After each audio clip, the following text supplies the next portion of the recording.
Hello friends, welcome back to my channel. तो जैसा कि लास्ट एपिसोड में हमने देखा था कि गोयून ये चान को उन दोनों की फोटोज देती है। ये चान तो वो फोटो नहीं लेना चाहता है, लेकिन गोयून के इंसिस्ट करने पर वो फोटोज ले लेता है।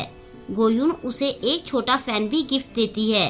बाद में जब ये चान होंगयूंग से मिलने जाता है तो उस टाइम होंगयूंग गिफ्ट बैग में रखी ये चान और गोयून की फोटोज देख लेती है और उस फोटो के पीछे गोयून ने ये चान के लिए मैसेज भी लिखा होता है, जिसे पढ़कर होंगयूंग नाराज हो जाती है। कहानी में आगे हम देखते हैं कि होंगयूंग ये चान से कहती है कि मुझे पक्का यकीन है कि गोयून तुम्हें पसंद करती है।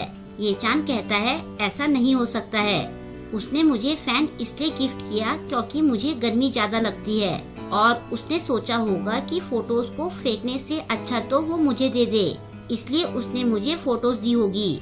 होंगयूंग कहती है तो फिर उसने तुम्हें अपना फोन नंबर क्यों दिया और डिनर के लिए भी क्यों पूछा? ये चान कहता है इसका रीजन तो मुझे भी नहीं पता है। वो कहती है कल तुम्हें उसे ये गिफ्ट वापस करके आना है। तुम उसके साथ मुझसे ज्यादा टाइम स्पेंड करने लगे हो। मैं कहती नहीं हूँ, लेकिन मुझे बुरा लगता है जब भी मैं तुम्हें उसके साथ देखती हूँ। ये सुनकर ये चान कहता है ठीक है, आगे से मैं इन सब बातों का ध्यान रखूंगा और कोशिश करूंगा कि मेरी वजह से तुम्हें कोई परेशानी ना हो। ये सुनकर होंगयूंग को याद आता है कि ये चान ने हमेशा ही उसकी बातें मानी है और कभी भी उसका भरोसा नहीं तोड़ा है।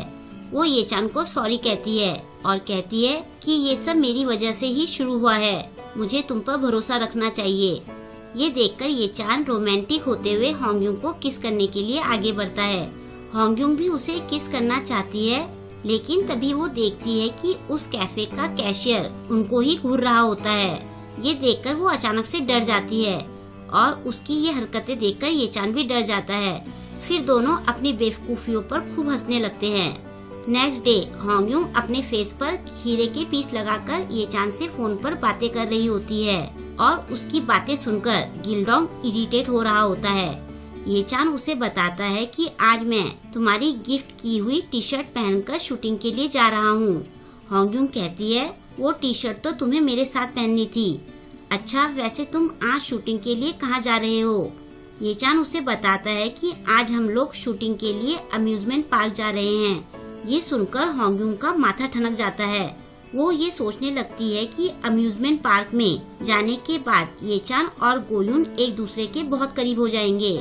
ये सब सोचकर वो ये चान को कहती है मैं तुमसे बाद में बात करती हूँ। उसके बाद वो सोचने लगती है कि मैं उन दोनों को वहाँ अकेले नहीं जाने दे सकती हूँ, मुझे भी वहाँ जाना पड़ेगा, लेकिन अकेले तो मैं वहाँ नहीं जा सकती हूँ। पहले तो वो किमजी को अपने साथ ले जाने की सोचती है, फिर उसे याद आता है कि किमजी तो इस वक्त अपनी जॉब पर होगी। वो बेचारी परेशान होकर बड़बड़ा रही होती है कि मैं किसे अपने साथ लेकर जाऊं। तभी गिल्डोंग उसके पास आकर कहता है तुम्हारे सारे सवालों का जवाब तुम्हारे सामने खड़ा है। वो पूछती है तुम्हारा मतलब क्या है? गिल्डोंग कहता है तुम मुझे अपने साथ लेकर जा सकती हो। गिल्डोंग जिस आइडल के सपनों में दिन रात खोया रहता है, उससे फेस टू फेस मिलने का इतना सुनहरा मौका आखिर वो अपने हाथों से कैसे जाने दे सकता है। उसके बाद दोनों भाई बहन बिल्कुल टिप टॉप बनकर अम्यूजमेंट पार्क में एंट्री करते हैं। जिस स्टाइल से वो दोनों चल रहे होते हैं वो बहुत ही फनी होता है। फिर वो दोनों उस जगह को ढूंढ लेते हैं जहाँ ये चान शूटिंग कर रहा होता है। डैनियल ये चान और गोयून को सीन समझा रहा होता है। तभी वो होंगयूंग को वहाँ आते हुए देखता है और होंगयूंग को वहाँ देखकर सबसे ज्यादा शॉक में ये चान होता है। होंगयूंग उनके पास आकर ओवर एक्टिंग करते हुए ऐसे दिखाती है जैसे कि वो उनसे वहाँ अचानक से मिली हो। वो डैनियल को भी हेलो कहती है। डैनियल उससे पूछता है कि तुम आज यहाँ कैसे? वो कहती है मैं आज अपने छोटे भाई को यहाँ घुमाने के लिए लाई हूँ, वो यहाँ आने की जिद कर रहा था। डैनियल हंसते हुए कहता है ये तो बहुत अच्छी बात है, वैसे आज हमारे पास बैकग्राउंड के लिए लोग भी कम हैं और तुम तो ये चान की फैन भी हो, तो क्या तुम इनके साथ काम कर सकती हो? टेंशन मत लो, इन सब के लिए हम तुम्हें पे भी करेंगे। वो दिखावा करते हुए कहती है मुझे देखना पड़ेगा कि मेरे पास इन सब के लिए टाइम है भी या नहीं। डैनियल उससे रिक्वेस्ट कर रहा होता है। फिर वो हंसते हुए कहती है ठीक है, मैं रेडी हूँ। उसके बाद डैनियल उन्हें गोयून से बात करने के लिए कहकर वहाँ से चला जाता है। होंग्यून गोयून को हेलो करती है और कहती है, मैं ये चान की बेस्ट फ्रेंड हूँ। हम दोनों एक दूसरे को बचपन से जानते हैं। गोयून भी उसे हेलो कहती है। फिर वो कहती है, मैंने तुम्हें ये चान के इंस्टाग्राम की पिक्स में देखा है। तुम सामने से बहुत ज्यादा सुंदर लगती हो। गिल्डोंग गोयून को अपना इंट्रोडक्शन देते हुए बताता है कि मैं तुम्हारे फैन क्लब का मेंबर हूँ। गोयून गिल्डोंग के साथ बातें करने लगती है। ये चान होंग्यून से कहता है, तुम यहाँ क्यों आई हो? वो कहती है, मैं भी तुम्हारे साथ डेट पर आना चाहती थी, एक सीक्रेट डेट पर। ये चान थोड़ा गुस्सा होते हुए कहता है, सीक्रेट डेट पर, वो भी यहाँ पर और अभी? क्या तुम पागल हो गई हो? होंग्यून उसे अपनी मैचिंग टी शर्ट भी दिखाती है। ये देखकर ये चान अपनी टी शर्ट छुपाने लगता है। उसके बाद वो सब एक बड़े झूले के पास खड़े होते हैं। होंग्यून के फेस एक्सप्रेशन अच्छे नहीं लग रहे होते हैं। ये चान पूछता है, क्या तुम ठीक हो? तुम्हें याद है ना कि तुम ऐसे झूलों में नहीं बैठ पाती हो? होंग्यून गोयून को देखने के बाद कहती है, नहीं, मैं इस झूले में जरूर बैठूंगी। गिल्डोंग भी कहता है, अगर तुमसे इस झूले में नहीं बैठा जाता है तो तुम इसमें मत बैठो। मैं बाद में तुम्हें बीमार नहीं देखना चाहता हूँ। उसके बाद वो सब झूले के पास पहुँचते हैं। गोयून ये चान से पीछे बैठने के लिए कहती है, लेकिन ये चान उसे सबके साथ बैठने के लिए कहता है। फिर वो सब साथ में बैठ जाते हैं। झूला शुरू होने के बाद होंग्यून का चिल्लाना शुरू हो जाता है। पूरी राइड में वो बस चिल्लाती रहती है। वो हर राइड में गोयून और ये चान के पीछे लगी रहती है और उन दोनों पर वो अपनी नजरें गड़ाए रखती है। लास्ट राइड एंड होने पर दोनों भाई बहन को ऐसा लगता है जैसे कि उनके शरीर से उनकी आत्मा निकल गई हो। कहानी में आगे बढ़ने से पहले अगर अभी तक आपने मेरे चैनल को सब्सक्राइब नहीं किया है तो प्लीज मेरे चैनल को सब्सक्राइब कर लें और लेटेस्ट वीडियोस की नोटिफिकेशन पाने के लिए बेल आइकन को प्रेस करना ना भूलें। अब दूसरी तरफ हम देखते हैं कि लीडोंग फिर से कैफे में आया होता है। वो दोनों एक दूसरे को देख रहे होते हैं। उसके बाद वो किमजी को खाने का ऑर्डर देता है। किमजी का एटीट्यूड देखकर बेचारा लीडोंग बड़ा मायूस हो रहा होता है। किमजी लीडोंग का ऑर्डर लेकर आती है और वहीं पर उसके लिए डिश बना रही होती है। तभी लीडोंग अपना चश्मा उतारकर उसे देखता है। उसे ऐसे बिना चश्मे में देखकर किमजी की आंखें खुली की खुली रह जाती हैं, क्योंकि उसने पहली बार लीडोंग को बिना चश्मे के देखा होता है। वो बहुत ही सेक्सी और हैंडसम लग रहा होता है। वहीं पास में बैठी दो लड़कियां भी लीडोंग को देखकर शॉक्ड हो जाती हैं। किमजी एम्बैरेस होकर वहाँ से चली जाती है। बेचारे लीडोंग को लगता है कि किमजी अब उसे देखना तक नहीं चाहती है। अंदर जाकर किमजी खुद से कह रही होती है, ये मुझे क्या हो गया है? मेरा दिल इतने जोरों से क्यों धड़क रहा है? वो अपने आप को शांत करने की कोशिश करती है। थोड़ी देर बाद लीडोंग पेमेंट करने आता है। वो किमजी से कहता है, मैं तुम्हारे लिए बेस्ट बॉयफ्रेंड बनना चाहता था, इसलिए मैं तुम्हें जाने नहीं देना चाहता था।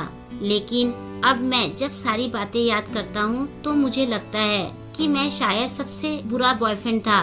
ये सारी बातें कहते हुए वो बहुत दुखी लग रहा होता है। किमजी भी उसकी बातें सुनकर इमोशनल हो जाती है।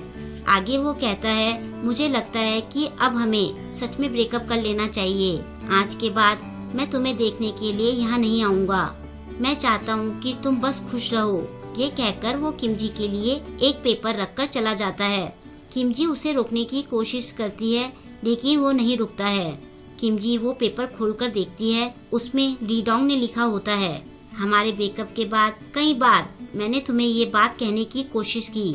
असल में मैं सिंगिंग के लेसन ले रहा हूँ, क्योंकि मैं सिंगर बनना चाहता हूँ और मैं उस टाइम अपनी पॉकेट मनी से अपनी सिंगिंग लेसन्स की फीस भर रहा था।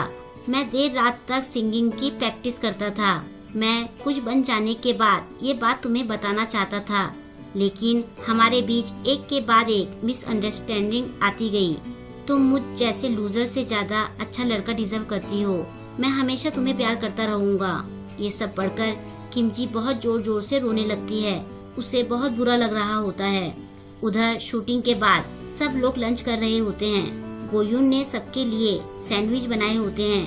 पहले वो ये चान और अपने टीम को सैंडविच देती है और फिर वो गिल्डोंग और होंग्यून को सैंडविच देने जाती है।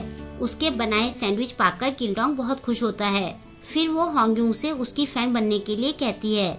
होंग्यूंग मान जाती है। वो होंग्यूंग से ये चान के बारे में पूछती है। वो पूछती है कि ये चान को किस तरह की लड़कियां पसंद है। ये सुनकर होंग्यूंग के एक्सप्रेशन चेंज हो जाते हैं। इधर डैनियल ये चान से कहता है कि गोयून ने बड़े प्यार से ये सैंडविच बनाए हैं। ये चान कहता है शायद उसे कुकिंग पसंद है। डैनियल कहता है ऐसी बात नहीं है, उसने ये स्पेशली तुम्हारे लिए बनाए हैं। ये सुनकर ये चान के गले में सैंडविच फंस जाता है। हाना उसे बताती है कि गोयून ने ही हमें ये रोल तुम्हें देने के लिए कहा था। डैनियल उसे बताता है कि गोयून ने बाकी सभी एक्टर्स को मना कर दिया था। फिर एक दिन अचानक उसने हमें तुम्हें शो में लेने के लिए कहा। ये चान पूछता है कि क्या तुम सच कह रहे हो। वो कहता है अगर ऐसा नहीं होता तो मैं तुम्हें मैसेज करके क्यों बुलाता। ये सब सुनकर ये चान सोच में पड़ जाता है। बाद में होंग्यूंग की तबीयत खराब हो जाती है। ये चान गिल्डोंग से होंग्यूंग के बारे में पूछता है। गिल्डोंग बताता है कि वो 10 मिनट से अंदर वॉमिट कर रही है। ये चान गुस्सा होते हुए कहता है उसे झूले में आने की क्या जरूरत थी जब उसे पता है कि उसकी तबीयत खराब हो जाती है। गिल्डोंग पूछता है तुम सच में बेवकूफ हो या बेवकूफ बनने का नाटक कर रहे हो। ये चान पूछता है तुम्हारे ये कहने का क्या मतलब है। गिल्डोंग बताता है कि गोयून ने उससे तुम्हारे बारे में पूछा कि तुम्हें किस तरह की लड़कियां पसंद है। तुम्हें पता है ना इसका क्या मतलब है। वो तुम्हें सच में पसंद करती है। भले ही मैं इन सब बात पर यकीन नहीं करना चाहता हूँ, लेकिन सच तो यही है। ये सुनकर मुझे इतना बुरा लग रहा है तो सोचो कि मेरी बहन को कितना बुरा लग रहा होगा। दूसरी तरफ हाना ये चान के बारे में पूछते हुए कहती है कि क्या उसकी तबीयत ज्यादा खराब हो गई है। गोयून कहती है कि मैं उसे देखकर आती हूँ। ये चान होंग्यूंग के साथ बैठा होता है। वो पूछती है क्या तुम्हारा यहाँ बैठना ठीक है, तुम्हारी शूटिंग का क्या होगा। ये चान कहता है मुझे शूटिंग से ज्यादा तुम्हारी फिक्र है। वैसे भी मैंने उन्हें कहा है कि मेरी तबीयत खराब हो रही है।